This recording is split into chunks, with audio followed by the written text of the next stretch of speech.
दोस्तों, क्या हमारा भाग्य पहले से ही निर्धारित कर दिया जाता है? क्या भाग्य का लिखा कभी नहीं मिटता, या फिर जो भाग्य में लिखा है वही होता है? तो दोस्तों, चलिए इस विषय को समझते हैं। नमस्कार दोस्तों, स्वागत है आप सभी का आपके अपने YouTube चैनल ज्ञानांश पर।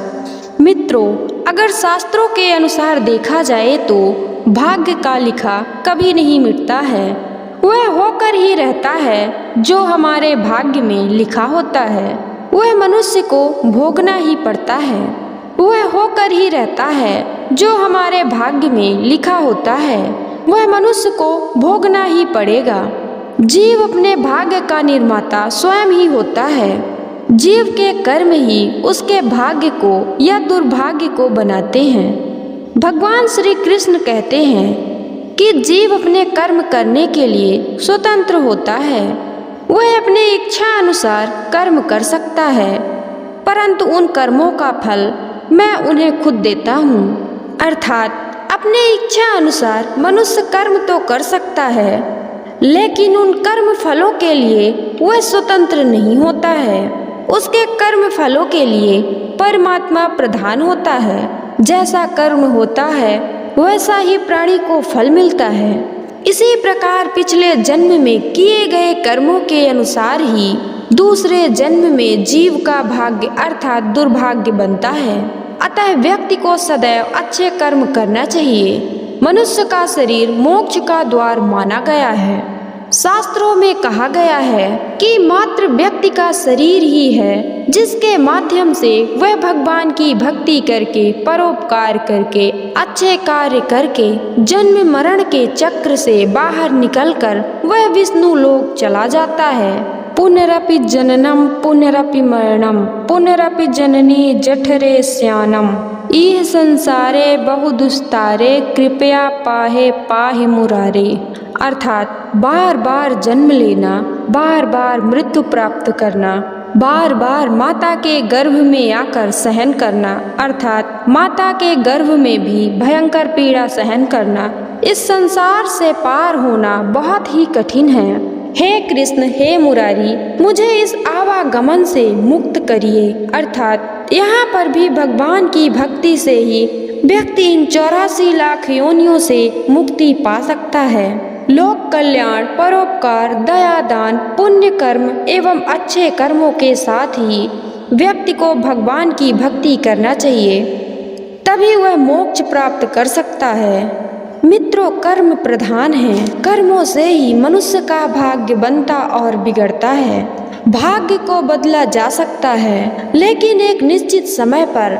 आप कुछ लोग कहते हैं कि हमें कर्म फल तुरंत ही क्यों नहीं मिलता, या फिर पिछले जन्मों का कर्म हमें इस जन्म में क्यों मिलता है। पिछले जन्मों का कर्म हमें पिछले जन्म में ही मिल जाना चाहिए।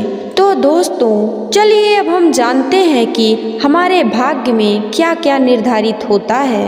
पहला है आयु अर्थात उम्र। जब कोई शिशु अर्थात बच्चा अपने माँ के गर्भ में होता है, तभी उसका भाग्य लिख दिया जाता है। जन्म से पहले ही उसके आयु का निर्धारण कर दिया जाता है, किस व्यक्ति का जीवन काल कितना होगा। इसीलिए कहा जाता है कि हर एक प्राणी की मृत्यु लिखी होती है। कोई 100 वर्ष जीवन जी लेता है, तो कोई 100 वर्ष से ज्यादा जीवन जी लेता है, तो किसी की कम उम्र में ही मृत्यु हो जाती है। इस संसार में जितने भी जीव जंतु, पशु पक्षी एवं मनुष्य हैं, उन सभी की मृत्यु निर्धारित होती है। दूसरा है विद्या अर्थात ज्ञान। इस संसार में जितने भी मनुष्य हैं, उनके भाग्य में यह पहले से ही निर्धारित होता है कि वह कितना ज्ञानी होगा, कितना विद्वान होगा। किसी की बुद्धि बहुत तेज होती है, तो कोई सामान्य बुद्धि का होता है एवं कोई मंद बुद्धि का होता है। मित्रों, तीसरा है कर्म। शास्त्रों के अनुसार व्यक्ति के कर्म पिछले जन्म के कर्मों के अनुसार ही मिलते हैं। इसीलिए मनुष्य अपने कर्मों द्वारा ही सुख एवं दुख निर्धारित करता है। किसी के जीवन में सुख ही सुख होता है, तो किसी के जीवन में दुख ही दुख होता है, और किसी का जीवन उतार चढ़ाव से भरा होता है। अर्थात किसी का जीवन सामान्य होता है। कहा जाता है कि समय से पहले और भाग्य से ज़्यादा कभी किसी को कुछ नहीं मिलता है।